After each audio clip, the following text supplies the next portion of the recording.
The reason that I bring that up is because it's interesting. Earlier I was talking about how so few people who call themselves Marxists actually understand Capital by Karl Marx.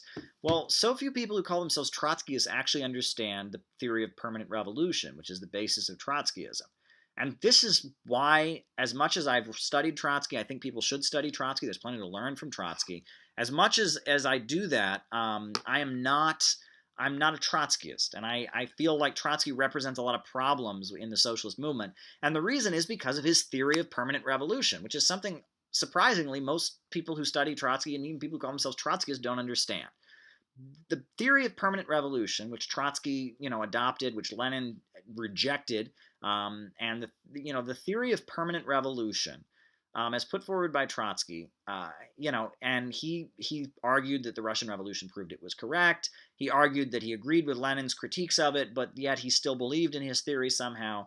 The theory of permanent revolution, that is the embodiment of a big problem, right? So what is the theory of permanent revolution? And it's shocking. I was in a political organization that had Trotskyist roots at one point, and they didn't even understand the theory of permanent revolution. Well, if you open Trotsky, the theory of permanent revolution is this. It's that in developing countries, Russia, China, Africa, Latin America, all the countries that are not part of the Western European United States, the Western world, in those countries, you can't have socialism because those countries don't have a working class majority. They have a peasant majority. They did at the time Trotsky wrote this. They can't have socialism because only the working class can create socialism.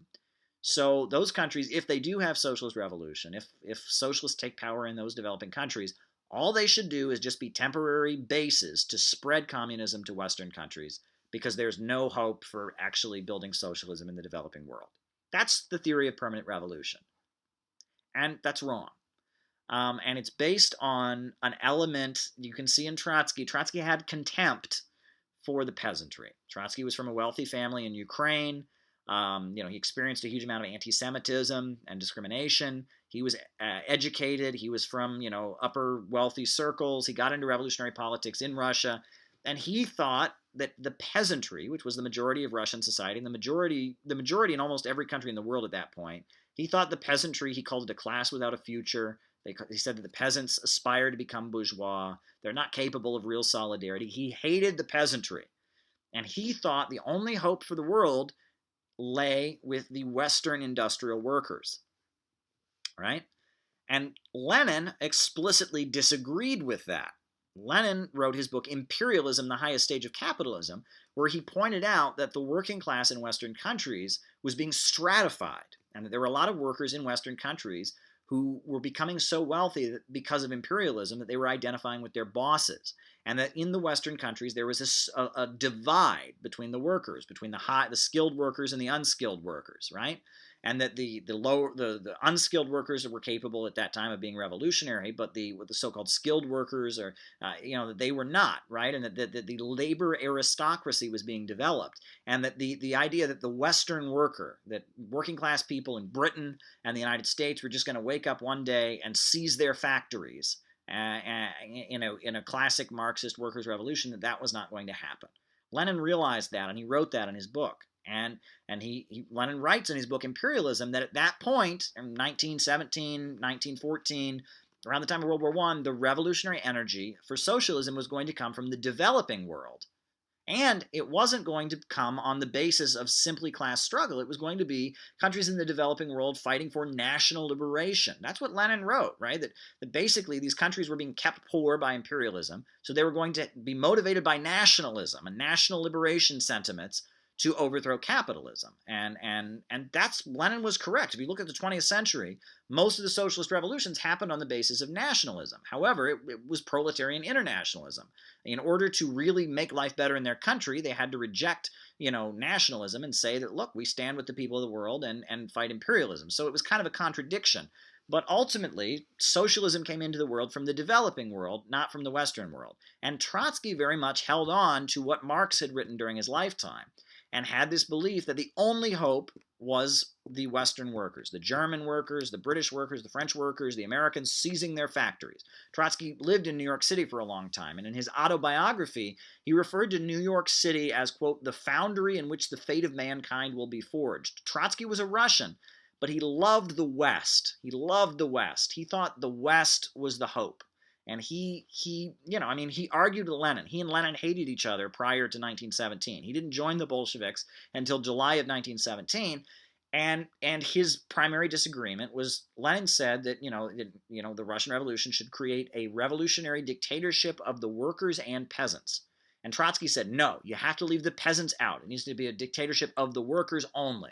And at that point, Russia was like 90% peasants. So that was crazy. I mean, he was actually basically arguing that no peasant should have any role in a potential revolutionary government, right? And that's the basis of Trotskyism. Trotskyism is trying to hold on to Marxist belief that the revolution is going to happen in Western countries only, and that the third world doesn't matter. That's kind of the basis of Trotskyism. And so his argument after the Russian Revolution, after the death of Lenin, is that the Soviet Union shouldn't try to build socialism in one country, right? They shouldn't, try to build huge factories and electrical power plants. They shouldn't try to wipe out illiteracy. They shouldn't try to raise the standard of living. No.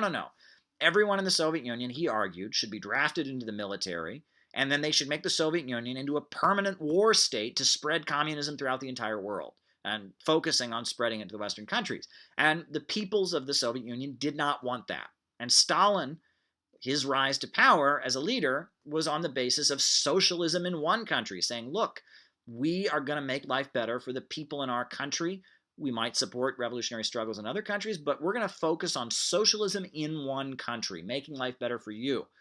And that's why Stalin rose to power, because most of the people in Russia who had fought for the revolution had fought for it on the basis of wanting to make their lives better, not wanting to carry out, Trotsky's romantic fantasy of revolution in Germany and in Britain, right? And that's the difference. That's the difference, really. And that Trotsky's theory of permanent revolution, that all that matters is the West, that all that matters is communism in Western countries, and that third world countries can't really have socialism, that third world countries, that they don't matter, and that peasants are worthless, and that we just need to hold on to Marx's belief that the Western world, that the Western factory worker is going to seize the means of production. That is the difference between Trotsky and Lenin and Trotsky and Stalin.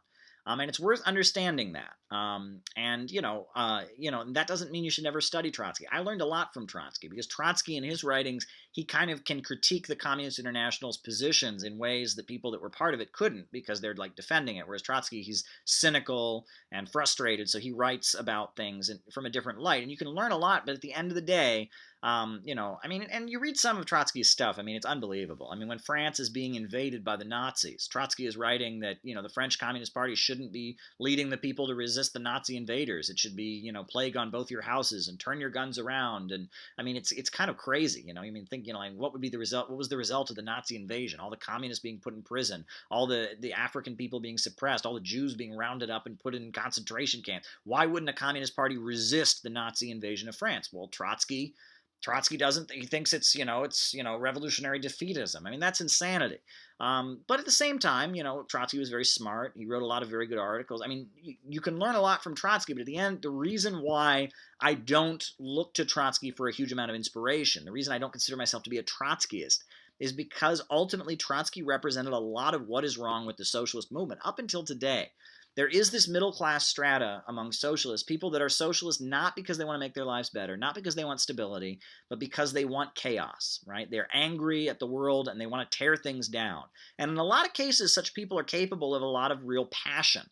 And they're capable of doing a lot of heroic things. But at the same time, those people, you can't really build a stable society with them. And when revolutions actually do happen, those revolutions are based on people wanting stability, wanting to make their lives better, wanting peace, wanting order. That's what socialist revolutions are generally based on. That group that just wants to tear things down and wants chaos, they generally are not the basis of actual revolutions. It's a very middle-class thing.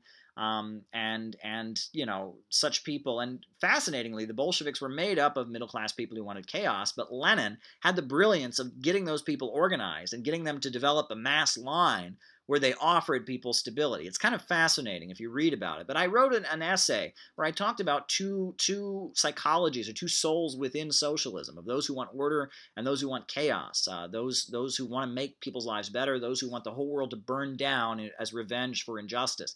There are two different distinct mindsets. And you shouldn't reject either one, but ultimately, the one that has waged the most victories is the one that seeks order. People don't want their lives to get worse. People want their lives to get better. People don't want violence. People don't want terror. People want their lives to get better. And ultimately, genuine socialism is about construction, not destruction.